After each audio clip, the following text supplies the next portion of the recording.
everyone, I'm Kelly with Suburban Soapbox, and today we are making old-fashioned giblet gravy. You know, the giblets that come in your turkey for Thanksgiving. We are turning them into a savory, flavorful gravy, and it's super easy. Let's get started.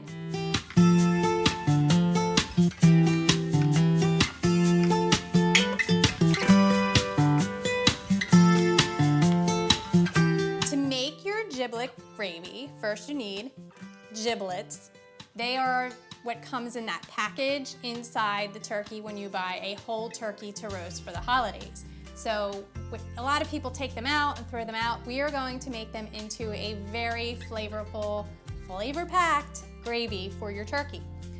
You're also going to need some fresh herbs, butter, salt, Worcestershire sauce, some herbs, garlic powder, onion powder, ground sage, and a little bit of nutmeg. I also like to use, if you have them, the drippings from a roasted turkey. This is a really good way to pump up that flavor in your gravy and kind of mirror what you had going on with whatever you did to your turkey, whether it was like a citrus butter or some type of herb brine. This is a really good way to carry that flavor over into your gravy. And then if you don't have freshly made turkey stock, you can use chicken stock or any other kind of box stock.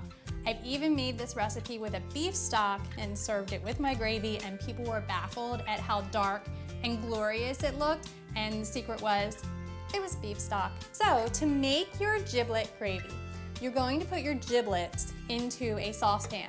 And ideally, you're not going to want to have the liver in here. You kind of hold that off till the end because it's going to cook and get really tough. You're going to fill the pan with water and then bring it to a boil. Simmer it for about an hour to an hour and a half, and then you kind of made a turkey stock just from your giblets. In this pot, I have the cooked giblets in the stock that I made with the giblets. So they've already cooled a little bit. We're going to take them out and put them on a cutting board and chop them up.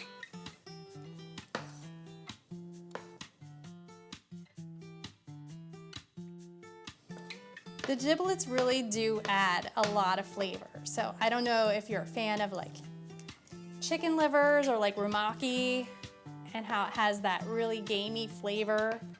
That's kind of what you get here. All right, we're just gonna set this off to the side, chop up some of our herbs, and you wanna finely chop these. You want them kind of minced. Again, you don't want some big chunks of sage in there. If you don't want to use fresh sage, I have the ground sage. You can use that. I just like to add a little pinch of it. It's really, really potent. Dry sage can really overtake a recipe. You want to use it very, very, very sparingly. So we're going to add a stick of butter. And then once the butter is melted, we're going to whisk in some cornstarch. I like to use cornstarch to keep it gluten-free. This way, if you have guests that are gluten intolerant, you can have something for them to put on their turkey without adding flour. It's really simple. It's a great switch. I do it on a lot of my recipes. We're gonna add about 3 to 4 teaspoons of cornstarch to the melted butter. And you can just eyeball it. Gravy's really simple and it's forgiving. If you don't like the flavor of it, you can add something to it. If it's too salty, you can add something sweet, like honey, to kind of offset that. Just give this a whisk. We're just gonna let that cook for a few seconds. You'll start to see it turning a little golden brown in color. So I have the stock that we kind of boiled our giblets in. We're gonna add a little bit of that back in. So we wanna give that a stir. Bring that back to a boil. And you'll see it's gonna start tightening up really quickly. So now we're going to add the drippings, and I have this handy separator. So the separator will separate the fat and the drippings. So I'm gonna add just the drippings. So you're going to see the spout will separate it a little bit. You're gonna get a little bit of fat, just like a tiny bit, but then once that's gone, you're gonna have all the drippings. Stop pouring once you see that fat layer start to come in. So add that.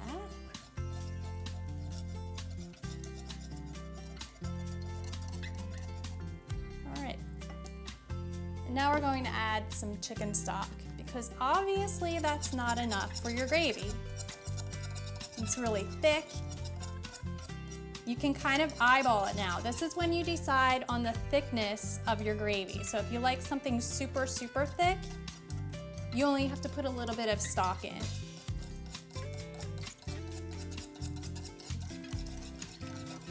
So again, as it cooks, it's gonna thicken. That cornstarch is gonna make it a little thicker. So you wanna just keep adding slowly. Don't add all of your stock at one time. And this is where we're gonna whisk in our aromatics. So we'll stir in the sage, a little bit of garlic powder, a little bit of onion powder, a pinch of dried sage. So you wanna pour that into your hand so it doesn't get away from you.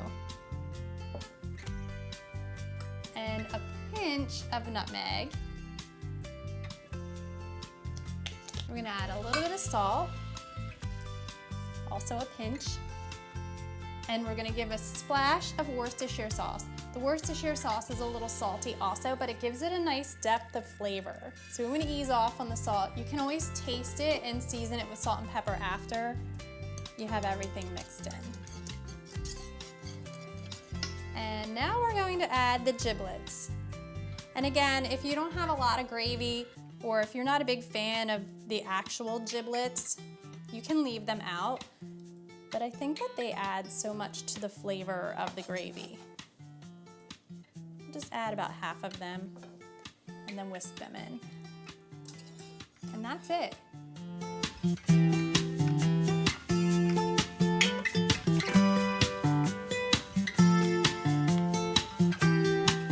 So I'm gonna taste it for seasoning purposes.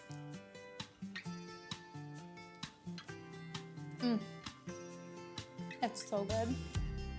I could take a bath in that. It is amazing. It's savory and meaty and buttery and creamy and perfect and is going to be amazing on your holiday turkey. If you like this recipe, please be sure to give us a thumbs up and subscribe to our channel. For more easy recipes, visit thesuburbansoapbox.com. Thanks again.